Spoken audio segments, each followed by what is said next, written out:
Hi guys. In this video we again check how to attack backward pawns. Similar to the position in the last video, we have action on the queen side. For white, we already achieved the blockage of the pawn we want to attack on our open file, the C file. On C7, the pawn, which is right now defended by the knight and the bishop. Our bishops are not quite active yet, and we're trying to change that. And for white, we have 2 pawns on the queen side, and for black, we have, we have 3 connected pawns on the queen side. So, what do you guys think? Which is the move white has played in this position? And the move is A3.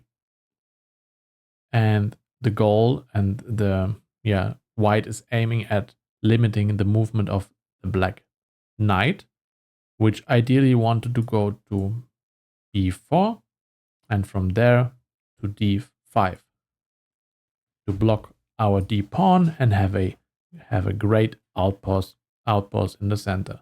So a3 to prevent that. Black instead on his move played rook to a8 to activate the rook.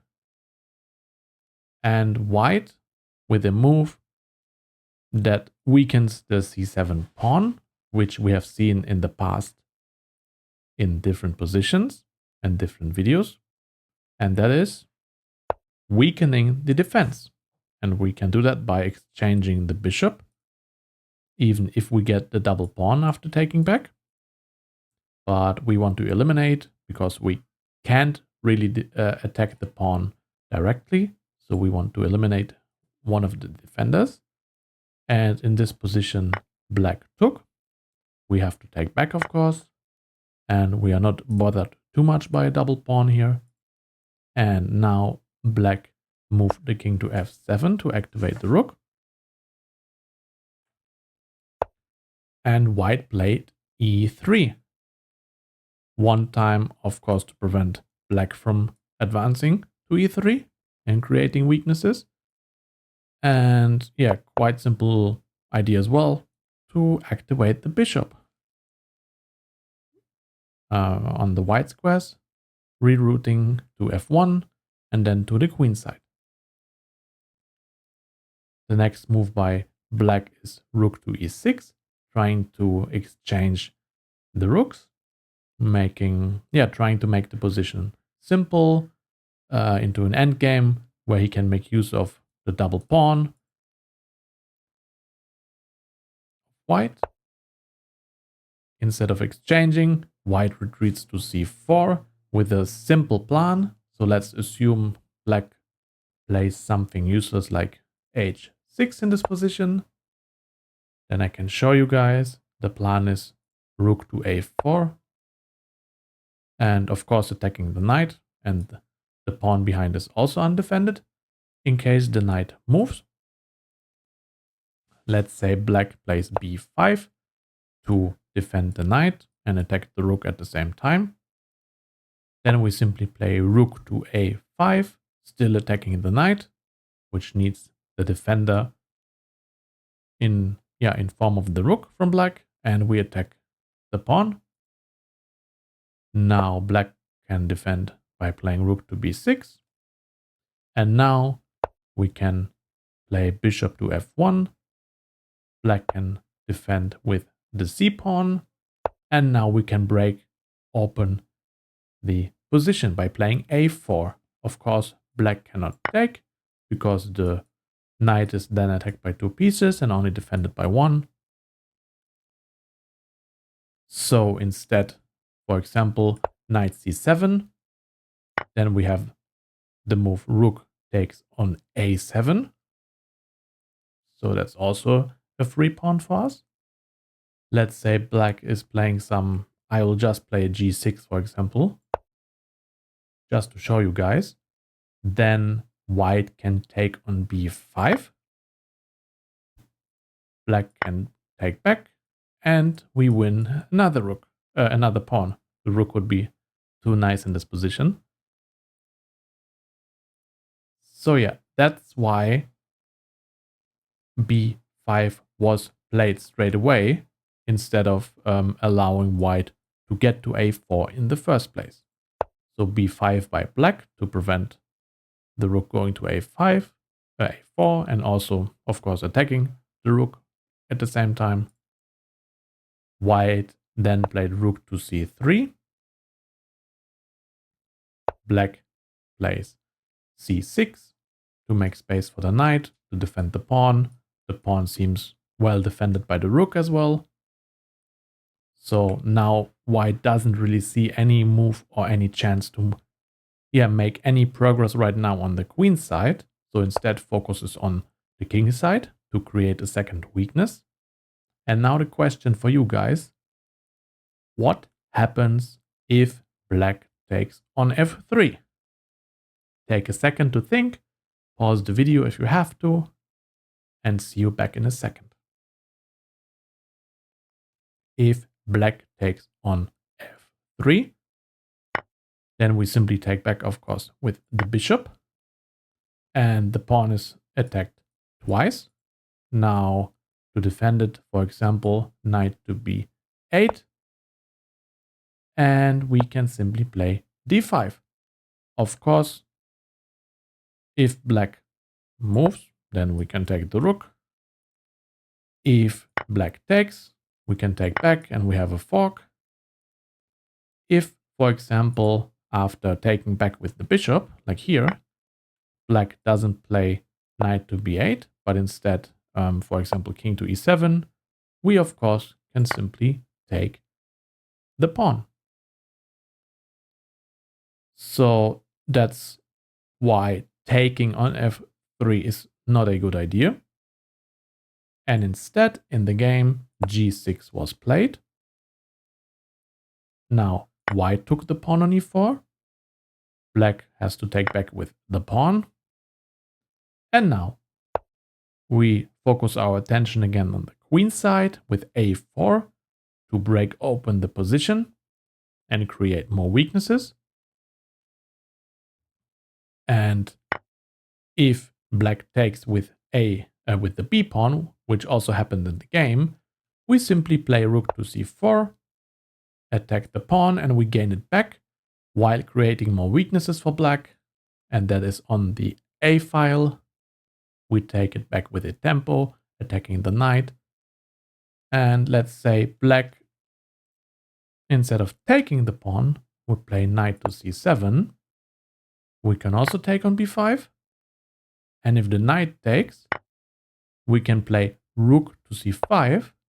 And we always threaten now to play d5 to attack the rook and attack the pawn a second time. And of course, black cannot take because we attack the knight with our rook.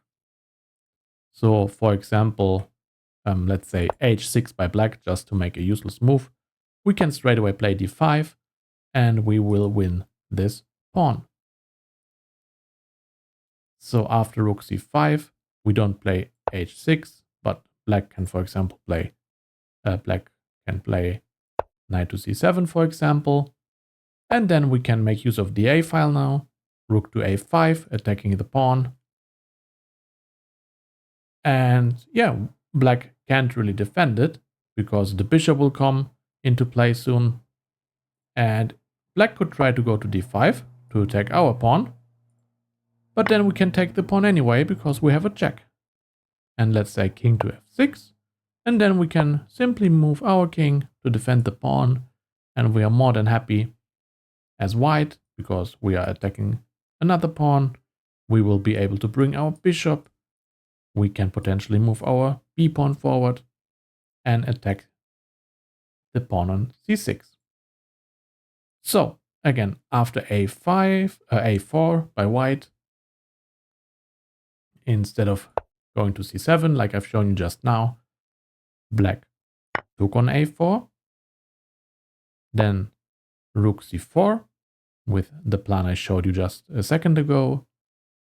And king to f6. Now, because the pawn was not defendable, we simply take it. And now actually black tried to initiate some counterplay by c5. But we can simply ignore that. We can increase pressure and activate our bishop by playing bishop to f1, targeting the knight. And of course we target the pawn behind that, in case the knight moves to some square, for example to knight c7. We can, instead of taking on a7, we can simply take on c5. For example, after rook c6, we can play b4, and we are more than happy. We still attack the pawn. We have a majority on the queen side now, and we will very easily win the game. I hope so. So instead, after bishop f1, black actually tried to create some desperate counterplay by taking on d4, and white simply took the knight. Black took, white played a6, and I think black already resigned a few moves before, because, of course, we don't take on d4. We take the rook, of course. And no matter what, we can easily defend this. Black has no chance of promoting. Even if we take, black has no chance of promoting, and we will get our king active, and we will easily win the game. And that's basically it, guys. That's, again, a quite short video, but just to show you how from a position like this, we can make use of weak pawns. We can make use of, we go to f4, of course, by exchanging, by trading the bishops to weaken the defense of c7. And then during the game, we created a second weakness by playing f3, getting our bishop active after that, a bit later here, and targeting the knight. Guys, if you check, the knight on a6 was a problem all the time. It wasn't really connected to any of black's other pieces. So while we could make use of our bishops like perfectly, exchanging the dark squared one and activating the white squared bishop, black really never had any use for the knight, and also the rook, the one move to e8 to e6 to activate it, while white remained on the open c file all the time, creating pressure, and later shifting to the a file, always being way more active. And that's how white ended up winning the game from a small advantage. But it's very interesting to see the themes and moves